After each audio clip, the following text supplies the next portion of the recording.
പുറപ്പാട് പുസ്തകം 21 അധ്യായം. അവരുടെ മുമ്പാകെ നീ വെക്കേണ്ടുന്ന ന്യായങ്ങളാവിത്. ഒരു എബ്രായദാസനെ വിലയ്ക്കു വാങ്ങിയാൽ 6 സംവത്സരം സേവിച്ചിട്ട് 7-ാം സംവത്സരത്തിൽ അവൻ ഒന്നും കൊടുക്കാതെ സ്വതന്ത്രനായി പൊയ്ക്കൊള്ളട്ടെ. ഏകനായി വന്നുവെങ്കിൽ ഏകനായി പോകട്ടെ. അവന് ഭാര്യയുണ്ടായിരുന്നുവെങ്കിൽ ഭാര്യയും അവനോടുകൂടെ പോകട്ടെ.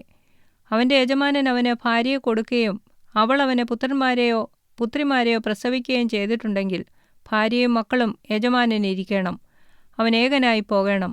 എന്നാൽ ദാസൻ, ഞാൻ എൻ്റെ യജമാനനെയും എൻ്റെ ഭാര്യയെയും മക്കളെയും സ്നേഹിക്കുന്നു, ഞാൻ സ്വതന്ത്രനായി പോകുകയില്ല എന്ന് തീർത്തു പറഞ്ഞാൽ യജമാനൻ അവനെ ദൈവസന്നിധിയിൽ കൂട്ടിക്കൊണ്ടു ചെന്ന് കതകിൻ്റെയോ കട്ടളക്കാലിൻ്റെയോ അടുക്കൽ നിർത്തിയിട്ട് സൂചി കൊണ്ട് അവൻ്റെ കാത് കുത്തിത്തുളയ്ക്കണം.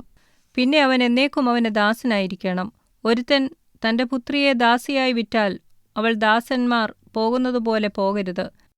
അവളെ തനിക്ക് സംബന്ധത്തിന് നിയമിച്ച യജമാനന് അവളെ ബോധിക്കാതിരുന്നാൽ അവളെ വീണ്ടെടുപ്പാൻ അവൻ അനുവദിക്കണം. അവളെ ചതിച്ചതുകൊണ്ട് അന്യജാതിക്ക് വിറ്റുകളവാൻ അവൻ അധികാരമില്ല. അവൻ അവളെ തൻ്റെ പുത്രനെ നിയമിച്ചുവെങ്കിൽ പുത്രിമാരുടെ ന്യായത്തിന് തക്കവണ്ണം അവളോട് പെരുമാറണം. അവൻ മറ്റൊരുത്തിയെ പരിഗ്രഹിച്ചാൽ ഇവളുടെ ഉപജീവനവും ഉടുപ്പും വിവാഹമുറയും കുറയ്ക്കരുത്. ഈ 3 കാര്യവും അവൻ അവൾക്ക് ചെയ്യാതിരുന്നാൽ അവളെ പണം വാങ്ങാതെ വെറുതെ വിട്ടേക്കണം. ഒരു മനുഷ്യനെ അടിച്ചു കൊല്ലുന്നവൻ മരണശിക്ഷ അനുഭവിക്കണം. അവൻ കരുതിക്കൂട്ടാതെ അങ്ങനെ അവൻ്റെ കയ്യാൽ സംഭവിപ്പാൻ ദൈവം സംഗതി വരുത്തിയതായാൽ അവൻ ഓടിപ്പോകേണ്ടുന്ന സ്ഥലം ഞാൻ നിയമിക്കും. എന്നാൽ ഒരുത്തൻ കരുതിക്കൂട്ടി കൂട്ടുകാരനെ ചതിച്ചു കൊന്നതെങ്കിൽ അവൻ മരിക്കേണ്ടതിന് നീ അവനെ എൻ്റെ യാഗപീഠത്തിങ്കൽ നിന്നും പിടിച്ചുകൊണ്ടു പോകണം. തൻ്റെ അപ്പനെയോ അമ്മയെയോ അടിക്കുന്നവൻ മരണശിക്ഷ അനുഭവിക്കണം. ഒരുത്തൻ ഒരാളെ മോഷ്ടിച്ചിട്ട് അവനെ വിൽക്കുകയാവട്ടെ അവൻ്റെ കൈവശം അവനെ കണ്ടുപിടിക്കുകയാവട്ടെ ചെയ്താൽ അവൻ മരണശിക്ഷ അനുഭവിക്കണം. തൻ്റെ അപ്പനെയോ അമ്മയോ ശപിക്കുന്നവൻ മരണശിക്ഷ അനുഭവിക്കണം.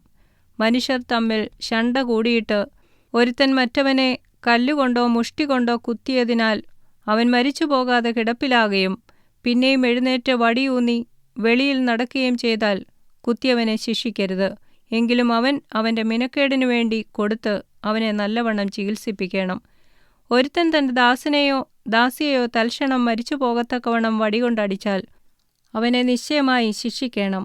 എങ്കിലും അവൻ 1-2 ദിവസം ജീവിച്ചിരുന്നാൽ അവനെ ശിക്ഷിക്കരുത്.